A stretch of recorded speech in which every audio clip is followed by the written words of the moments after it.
ये नौजवान दोस्त बैठे हैं, बुजुर्ग लोग बैठे हैं, अपने परिवार के और छोटे बच्चों को समझाओ कि ये सोशल मीडिया पे इस तरह का काम है, ये आपका समय, श्रम और बुद्धि को नष्ट कर रहा है, इससे कुछ हासिल नहीं होने जाने वाला है। दुनिया की कितनी भी एडवांस टेक्नोलॉजी हो, आप रोटी गूगल से डाउनलोड नहीं कर सकते। तो कहना चाहता हूं कि धूप में निकलो, घटाओं में नहा कर देखो, जिंदगी क्या है मोबाइल हटा कर देखो। वाह। अभी डॉक्टर कुमार विश्वास कह रहे थे कि मैं जिस कॉलेज में पढ़ाता था, आदरणीय कमलनाथ जी उसके चेयरमैन थे। इससे ये भी शुद्ध हुआ कि ये पढ़े लिखे हैं।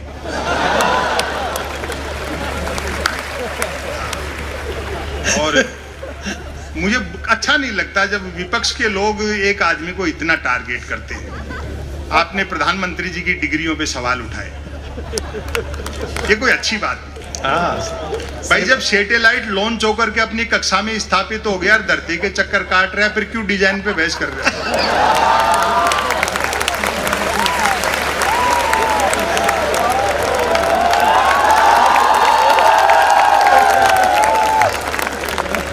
और वैसे भी डिग्री से अनुभव बड़ा होता है। कमाल है भाई। मैं ऐसे कई को जानता हूं जिन्होंने एजुकेशन लोन लेकर आईआईटी की थी, फिर उस लोन को चुकाने के लिए उनको आईटीआई करनी पड़ी। हालांकि बाद में पार्टी के दो बड़े नेताओं ने बाकायदा प्रेस कॉन्फ्रेंस करके प्रधानमंत्री जी की डिग्रियां दिखाई, तब जाकर विपक्षियों का मुंह बंद हुआ कि हमारे प्रधानमंत्री ने न सिर्फ एमए कर रखा बल्कि बीए भी कर रखा। और आज ये डॉक्टर कुमार विश्वास होटल में पूछ रहे थे, बोले क्यों भाई जी, जब प्रधानमंत्री इतने पढ़े लिखे हैं तो मैट्रिक भी करी रखी होगी।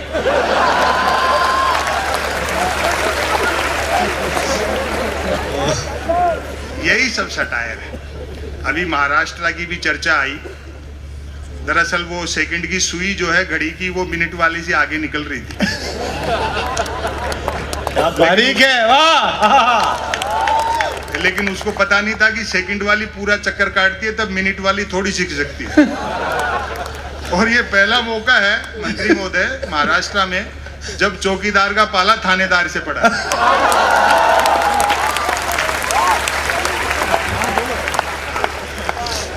सत्ताएं आएंगी जाएंगी, मोहब्बत रहनी चाहिए, देश रहना चाहिए।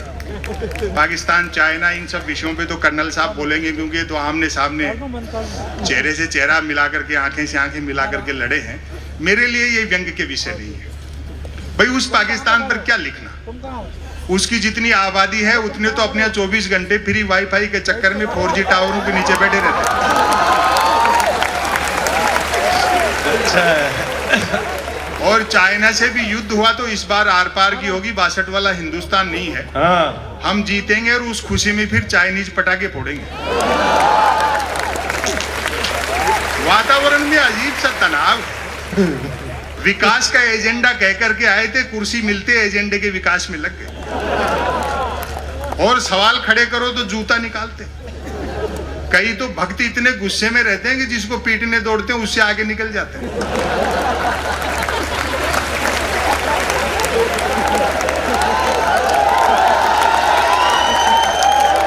भक्त तो आप जानते हो ना, जिसके आंखें तो होती है लेकिन दृष्टि नहीं होती। वो अंध भक्ति में इतना डूबा रहता है कि हर पत्थर को देवता मानता है। वो एक भक्त तो माइल स्टोन को देवता समझ करके नारियल चढ़ा रहा था। तो किसी ने उसको समझाया, बोले भाई अकल से काम ले, जो कि नहीं थी। बोले जिसको तुम देवता समझ रहे हो वो माइल स्टोन है, वो अंध भक्ति में डूबा था। बोले नहीं, ये साक्षात देवता है। देखो इसने यहीं से बता दिया है कि दिल्ली 250 किलोमीटर।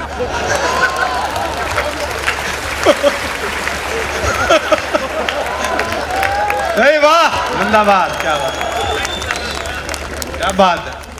ये नौजवान दोस्त बैठे हैं, बुजुर्ग लोग बैठे हैं, अपने परिवार के और छोटे बच्चों को समझाओ कि ये सोशल मीडिया पे इस तरह का काम है, ये आपका समय, श्रम और बुद्धि को नष्ट कर रहा है, इससे कुछ हासिल नहीं होने जाने वाला है। दुनिया की कितनी भी एडवांस टेक्नोलॉजी हो, आप रोटी गूगल से डाउनलोड नहीं कर सकते। बहुत मुद्दों की बात करो, रोजगार की बात करो, सद्भाव की बात करो, महंगाई और भ्रष्टाचार पर बात करो, ये उन मुद्दों से ध्यान हटकाने के लिए इस तरह की शोशेबाजी की जाती है।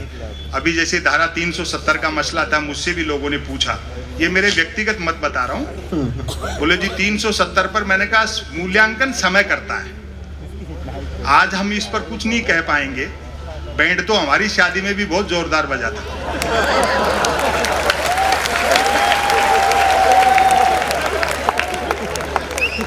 अभी एनआरसी का मसला है, मैं समझता हूं कि अगर वो शरणार्थी हैं चाहे घुसपैठिए हैं, धर्म के आधार पर किसी के साथ भेदभाव इस देश की हजारों साल की परंपराओं के विरुद्ध है। न सिर्फ लोकतंत्र और संविधान के विरुद्ध है, हजारों साल की भारतीयता के विरुद्ध है। ये सारी चीजें जो आया है वो सबका है, और ये धर्म के झगड़े भी नहीं है, इतिहास के नाम पे लड़ाते हैं। महाराणा प्रताप का मुख्य सेनापति हाकिम का पठान था, क्या बात है, और अकबर का मुख्य सेनापति राजा मानसिंह थे। वाह, बहुत। वो सब साम्राज्यवाद के झगड़े थे, धर्म भी उसमें एक फैक्टर हो सकता है। तो मोहब्बत से काम लेना चाहिए, समय की अपनी सीमाएं हैं। और मैं एक रचना आपको नहीं सुनाता हूं जो एक दो जगह सुनाई है, अगर अच्छा सुन लिया तो फिर और कोशिश करेंगे दो चार मिनट सुनाने की। लेकिन ऐसा नहीं है, जो अच्छा काम कर रहा है चीजें भी बदलेंगी।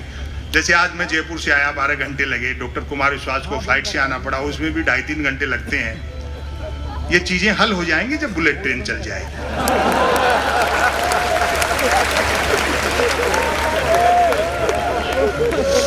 और हम तो सुनते हैं कि बुलेट ट्रेन का किराया भी कम होगा और वो सवारियां लेने भी घर घर जाएगी। और गुजराती दिमाग लगाया प्रधानमंत्री ने, जापान के प्रधानमंत्री से बुलेट ट्रेन के लिए कर्जा भी 50 साल के लिए मांगा है। वो जानते हैं 50 साल बाद न देने वाले बचेंगे न लेने वाले बचेंगे। और इसी शहर के शरद जोशी जी ने एक बड़ी अच्छी बात कही, हम भारतीयों को वह व्यक्ति उधार दे जिसका पुनर्जन्म में विश्वास हो। भाई दिवे 50 साल बाद किसी जापानी को अपना कर्जा याद रह गया तो वो जैसे ही मांगने बंबई उतरेगा, अपन उन्हीं की बुलेट ट्रेन में बैठ के अहमदाबाद निकलने।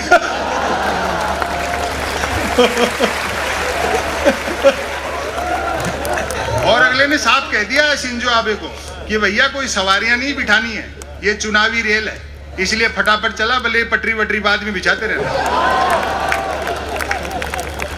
दरअसल ये लोग चढ़ना हिमालय पर चाहते हैं, लेकिन मुंह हिंद महासागर की तरफ। 2015 में आए थे शिंजो आबे, तो मोदी जी ने बुलेट ट्रेन के समझौते पे हस्ताक्षर किए दिल्ली में, और अगले दिन शिंजो आबे को बनारस ले जाकर के 3 घंटे तक गंगा आरती दिखाई। और भरपूर समर्थन करना, व्यंग तक पहुंच जाओ तो 3 घंटे तक गंगा आरती देखने के बाद शिंजो आबे बोले, मोदी जी जब आप लोगों के पास इतनी फुर्सत है तो काहे को बुलेट ट्रेन चला रहे।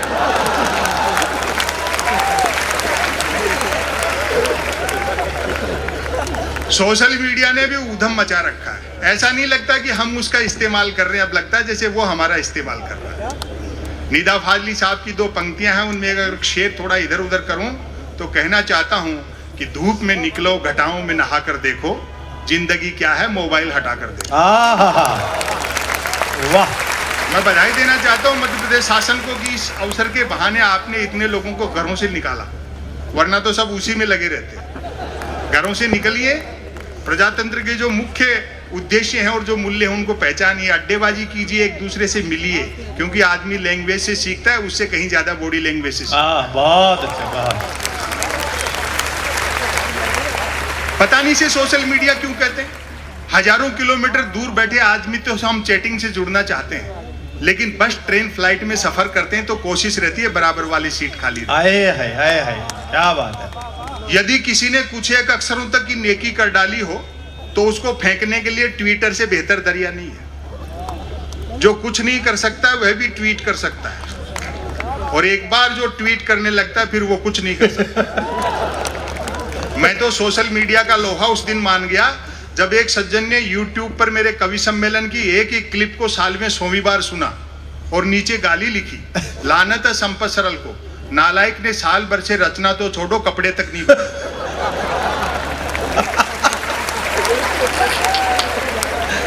टेक्नोलॉजी से फॉर्मेट बदला है, पाखंड वही है। आए वाह, क्या बात है।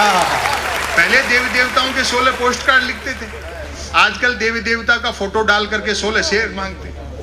अपनी समस्या से संबंधित कोई भी देवी देवता गूगल से डाउनलोड करो, अपनी मनोकामना लिख करके सोशल मीडिया पे छोड़ दो, घंटे आध घंटे में तो ऐसा वायरल होगा कि आपका देवी देवता नई मनोकामना के साथ आप ही के पास आ जाए। और एक आ गई है सेल्फी। क्या आत्ममुग्धता का दौर है साहब। कैमरे का फ्रेम दिखते आदमी जिराफ हो जाता है। मैं तो देखता हूं कई महिलाएं हर 10, 15, 20 मिनट में अपनी सेल्फी ले करके सोशल मीडिया पे अपलोड करती रहती है। आपको सच बताऊं, उन सुंदरियों के चेहरे देखकर मेरे मन में वही भाव आते हैं जो कभी दर्पण में पद्मनी का चेहरा देख करके अलाउद्दीन खिलजी के आए हों। और अब आपकी तालियां उठेंगी, कितने धोखे का संसार है। वही सुंदरियां मुझे आमने सामने साक्षात मिल गई, बड़ा धोखा हुआ। जिनको पद्मनी समझता रहा वो तो खुद अलाउद्दीन खिलजी निकले।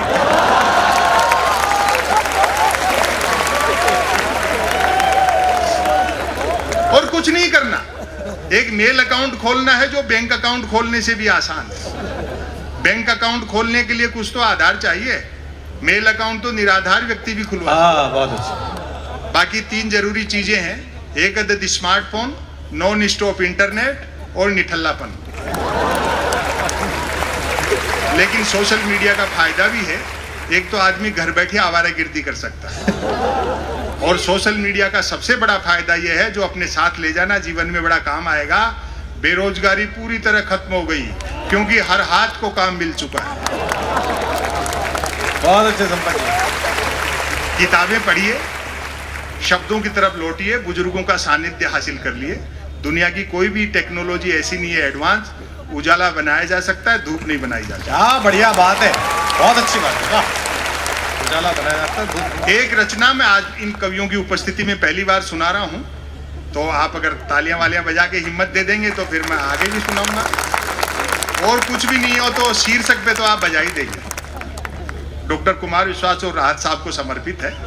सुनिए साहब, रचना का शीर्षक है मन की बात।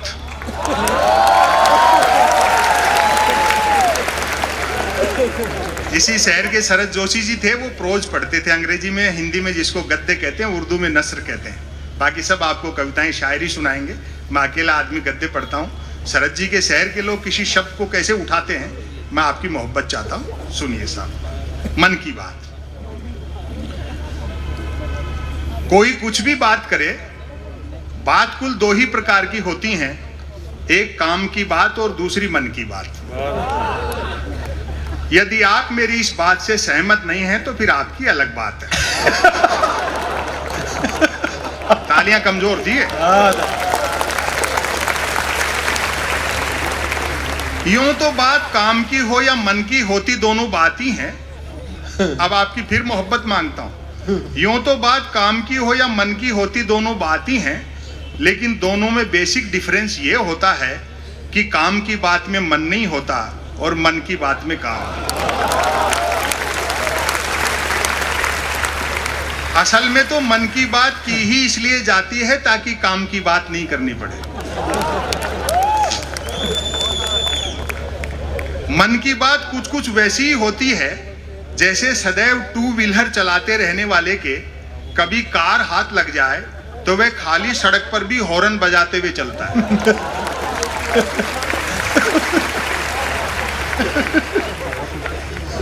मन की बात एक तरफा होती है, जैसे देवता वगैरह मूड आने पर आकाशवाणी कर दिया करते थे।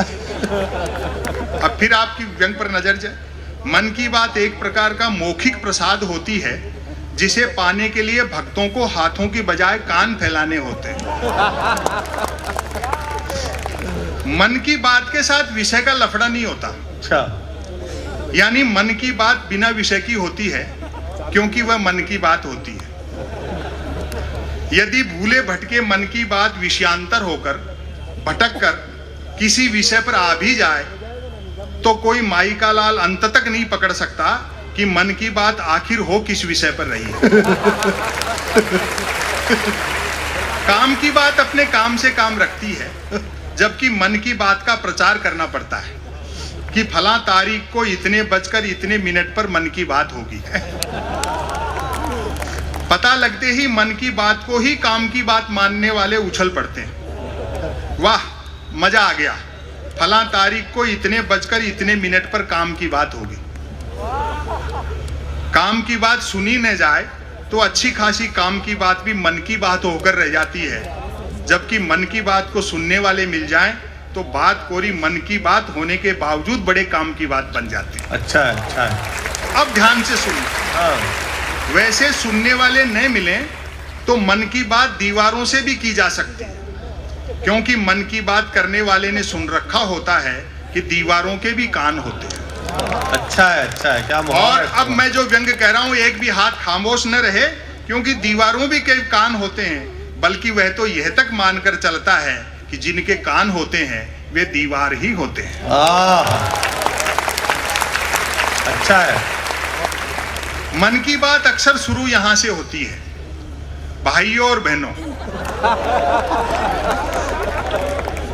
बस इतना सुनते ही मन की बात के मुरीद भाई बहन सांस रोककर मन की बात ऐसे सुनने लगते हैं मानो सुनने के लिए जिंदगी में अब सिर्फ यही काम की बात बची है।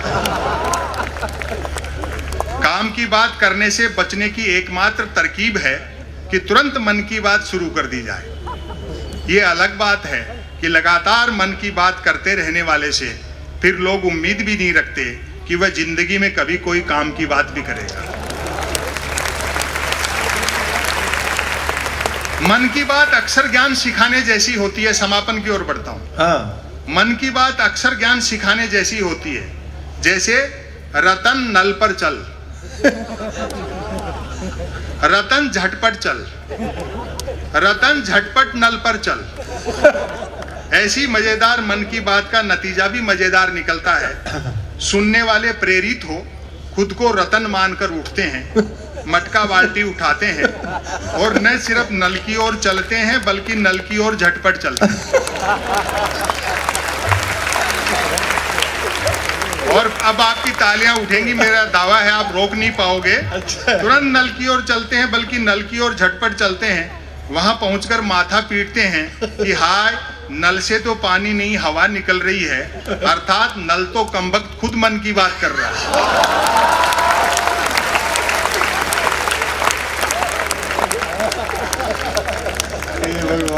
श्रोताओं के इस रिएक्शन से प्रभावित होकर मन की बात करने वाला तुरंत अपनी अगली मन की बात शुरू कर डालता है। रतन घर पर चल, रतन झटपट चल, रतन झटपट घर पर चल। मन की बात करने वाला अनजाने में भी काम की बात नहीं करता। वह जानता है कि काम की बात करने से सब काम में लग जाएंगे, तो फिर मन की बात कौन सुनेगा। अब मैं इस लेख का समापन कर रहा हूं। समापन पर तालियां बजा देना, वरना इसी को फिर शुरू कर सकता हूं, क्योंकि मन की बात का कोई भरोसा नहीं है कब शुरू हो जाए। बड़ी मोहब्बत दी। अतः अंत में मैं फिर दोहराना चाहूंगा कि कोई कुछ भी बात करे, बात कुल दो ही प्रकार की होती हैं, एक काम की बात और दूसरी मन की बात। यदि आप मेरी इस बात से सहमत नहीं है तो फिर आपकी अलग बात है।